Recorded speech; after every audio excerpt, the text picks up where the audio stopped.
Ao nosso giro de notícias, desdobrando esse mundo caótico no pedaço a pedaço. Trump disse na terça-feira que quer uma investigação honesta e transparente sobre a morte do manifestante Alex Pretty em Minneapolis. Você que tem acompanhado aqui a nossa cobertura sabe como os protestos que ora acontecem em Minneapolis e St. Paul, na zona urbana da capital então de Minnesota, são coisa de destaque. Talvez um dos maiores desafios em termos de protestos para o presidente americano desde o início desse segundo mandato.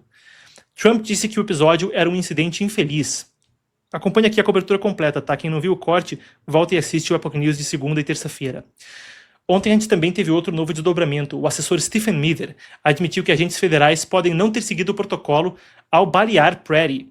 Ele disse que rótulos como assassino e terrorista doméstico vieram de relatos preliminares. Ele que tinha dado esses rótulos depois pegou muito mal. Agora estão emergindo as imagens também das body cams, as câmeras corporais então dos policiais, que ajudam a gente a ter uma noção um pouco melhor do que aconteceu ali, conforme enquanto existe muito debate sobre a atuação da ICE, e a gente buscou desdobrar os dois lados disso, tanto a perspectiva de segurança e de quem está financiando esses protestos como uma articulação que pode ser mais complexa, ao mesmo tempo a gente também tentou tratar isso do ângulo do debate sobre violência policial. O que eu quero dizer nesse sentido? Antes existia um debate maior quando houve aquela primeira morte da Brené Good e depois a morte do imigrante ilegal venezuelano, aonde parecia haver um debate quanto à legítima defesa. Esse caso, a gente aguarda a investigação, mas se tornou mais controverso, porque os primeiros vídeos que saíram pareciam dar um tom de que ele não estaria ameaçando os oficiais da ICE. É um assunto absolutamente divisivo aí, e eu não quero mergulhar nessa polêmica, eu fiz isso nos dias anteriores e você pode acompanhar a gente tentando entender os dois lados aí desse argumento. A Casa Branca agora, nas novidades, orientou que o reforço em Minnesota mantivesse distância entre as equipes e a prisão de manifestantes. E a investigação agora é por que não foram seguidos os protocolos anteriores. Não tá claro, então, se o Pretty... O debate agora é o seguinte, os vídeos não são conclusivos sobre esse último caso, tá? Não tá claro se o Pretty chegou a apontar a arma, ele estava com uma arma semiautomática de 9mm, uma arma com um potencial de, por exemplo, disparar uma rajada de tiros contra os oficiais que estavam do lado dele. Não tá claro se ele estava alcançando para pegar a arma e se os oficiais agiram em legítima defesa, temendo uma ameaça, ou se foi uma situação na qual ele estava com o telefone na mão e as autoridades atiraram sem uma ameaça real estar presente ali. É isso que a investigação agora está apurando, o que, claro, muda drasticamente a narrativa quanto a se isso é um excesso da polícia americana ou se eles estavam tentando fazer o trabalho, houve uma operação obstruída, um sujeito puxou uma arma e eles agiram em legítima defesa. Esses são os dois lados da história que a gente aguarda para descobrir. Agora, a gente tem aqui então na sequência também informação a respeito do Fed. A reunião do Fed estava até acontecendo enquanto essa transmissão daqui acontecia. Hoje não teve a tradução simultânea, então eu vou até aproveitar para conferir com vocês aqui na nossa apuração em tempo real. A Fed manteve a taxa de juros firme pela primeira vez desde julho. Então acabou de ser anunciado, foi mantida a taxa de juros que Trump tem pressionado para que abaixe nos Estados Unidos. Tá, então o registro quanto à taxa de juros que esperava-se que pudesse baixar. Isso vem claro em meio também ao próprio Jerome Powell e Donald Trump, conforme existe um processo em curso quanto à gestão de prédios públicos pela Fed, e teve carta assinada aí pelos bancos centrais era coisa de uma dezena de países, incluindo o Brasil, tá? Galípolo parece ter assinado a carta em defesa de Jerome Powell quando houve esse imbróglio envolvendo um processo até com Trump e Powell. Pessoal, o vídeo já volta. Marcos aqui, recado importante. O que você está assistindo é um corte do programa Epoch News, que vai ao ar de segunda a quinta, sempre às 5 horas da tarde, aqui nesse canal. Inscreva-se e não perca nenhuma edição, nem as nossas coberturas especiais de eventos globais. Absolutamente imperdível.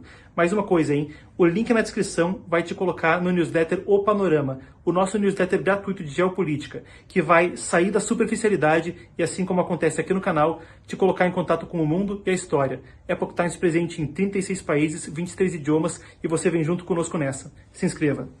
Enquanto isso, indo para a União Europeia, a chefe da política externa da União Europeia, Kaja Kallas, então, afirmou hoje que o peso da Europa na agenda de Washington diminuiu de forma duradoura. Se a gente falava disso lá na entrevista com o Sargis Sangari, agora a gente volta a resgatar isso. E que o bloco precisa se reorganizar, falando em um evento da Agência Europeia de Defesa. Ou melhor dizendo, que me confundi aqui. Ela disse que o bloco precisa se organizar. Falando em um evento da Agência Europeia de Defesa, ela disse que os Estados Unidos continuam sendo um aliado, mas que a Europa deve responder a novas condições e investir mais para sustentar a segurança coletiva. Defendeu o fortalecimento da OTAN para manter a força e alertou que o ambiente internacional pode voltar a ser guiado por pressões, zonas de influência e pela lógica de quem tem poder poder impor as regras.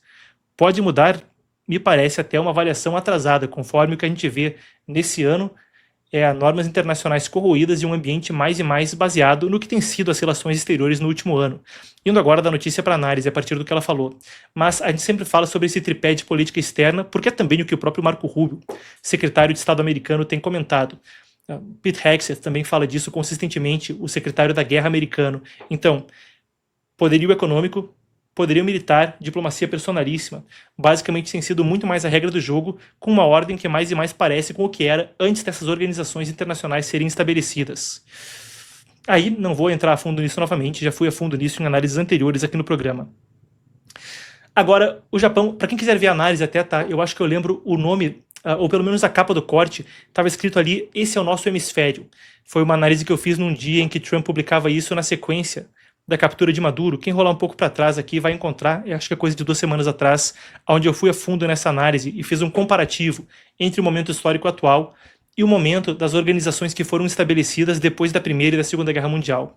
Mas seguindo, podemos voltar para as imagens. O Japão protestou formalmente ontem, depois de a Coreia do Norte lançar 2 mísseis balísticos rumo ao mar do Japão. Isso aconteceu no contexto onde um enviado americano concluía então uma visita à Coreia do Sul. O governo disse que ambos caíram no mar fora da zona econômica exclusiva japonesa. O primeiro disparo, então, isso ontem, às 3h54 horário local, chegou a cerca de 80 km de altitude e percorreu cerca de 350 km. Outro lançado minutos depois também percorreu uma trajetória parecida, segundo o Ministério da Defesa. Militares sul-coreanos avaliaram tratar-se de mísseis balísticos, o Ministério da Defesa da Coreia do Sul, tá? Avaliaram que eram mísseis de curto alcance. As forças americanas na Coreia disseram que estavam cientes do que havia acontecido e estavam em consulta com aliados. Agora, eu quero passar com vocês por uma notícia que me parece especialmente importante, tá? Conforme a gente desdobrava a questão dos expurgos nas Forças Armadas da China aqui recentemente, e claro, o principal general do país, Zhang Youxia, ser expurgado em meio a debate sobre por que aquilo aconteceu, a gente cobriu isso a fundo aqui, eu conversei com a Emanuele sobre isso. Também parece haver um expurgo em certas forças de segurança, não relacionadas à defesa nacional como as Forças Armadas, mas a gente está falando do Escritório 610, uma espécie de Gestapo chinesa, a organização que lida com a repressão religiosa e a repressão interna de dissidentes. Vamos lá então, agora a gente tem a confirmação do seguinte. Autoridades chinesas anunciaram que Gao Yiqian, que é ex-vice-ministro da Segurança do Estado, investigado por crimes de corrupção e suborno, ele teve os bens apreendidos em 2005. Anúncio, então, desse oficial, Gao Yiqian, ex-vice-ministro do Ministério de Segurança de Estado, um órgão aí que vai desde espionagem à repressão interna de dissidentes. Investigado, expurgado, corrupção e suborno, teve bens apreendidos. Vale a pena a gente dar o currículo do Gao Yiqian, porque ele é uma figura central na repressão religiosa. E claro, a gente tem noticiado aqui consistentemente como o aparato chinês de segurança tem sido utilizado não só para policiamento contra a criminalidade, mas para perseguição de pessoas de fé que estejam em organizações religiosas que não são diretamente reguladas pelo regime. É uma confusão comum isso, porque enquanto existem organizações religiosas que são reguladas pelo Partido Comunista Chinês e têm que atuar de acordo com os chamados princípios socialistas centrais, quem quer professar sua fé com uma Bíblia, por exemplo, que não tenha sido revisada pelo Partido Comunista, um católico que queira não estar respondendo a um bispo ordenado pelo Partido Comunista Chinês, ou a gente pode até falar de Falun Gong, prática meditativa centrada nos princípios verdade, compaixão e tolerância brutalmente perseguida desde 99 até hoje. Essa questão envolve uma repressão religiosa tremenda. Então, em 2005, Gao Yiqian, esse que agora é expurgado, virou vice-diretor do Escritório 610, também chamado de Agência 610, depende da tradução. Esse é conhecido como a Gestapo da China, a organização policial que responde diretamente à chefia política do Partido Comunista. 610 porque ele foi fundado em 10 de junho de 99, foi criado para reprimir a prática espiritual do Falun Gong na época. A repressão começou em 20 de julho e depois expandiu a atuação. Muçulmanos uigures, cristãos em igrejas não regulamentadas pelo partido, advogados de direitos humanos, pessoas que, por exemplo, estejam advogando pelas outras vítimas do escritório. Ele também foi aí chefe do PLAC, o Gao Yiqian. Esse aqui agora foi expurgado. O PLAC é o Comitê de Assuntos Políticos e Jurídicos. Tanto o comitê quanto o 610, como eu falava, estão envolvidos na perseguição a Falun Gong e a cristãos. As denúncias aí dessa perseguição religiosa, tá? passam por coisa escabrosa, quando a gente fala até de extração forçada de órgãos, bem documentada, por exemplo, por Ethan Gutmann, David Matas e David Kilgore, que escreveram os livros The Slaughter, O Morticínio e Bloody Harvest, Colheita Sangrenta. Títulos que renderam aos três indicação ao Prêmio Nobel da Paz em 2017 e que documentam, é telefonema para médico fingindo ser paciente, perguntando sobre de onde é que vem órgão, é estatística do crescimento exponencial da extração de órgãos, a coisa é absolutamente bem documentada, por mais escabrosa e estrambólica e histriônica que pareça. Aí também vale a pena a gente fechar o segmento com o seguinte: outros líderes do escritório 610 também têm sido condenados recentemente nesse expurgo. Li Dongshan, ex-supervisor em 2016, e Zhou Yongkang, ex-ministro da Segurança Pública em 2015, foram expurgados.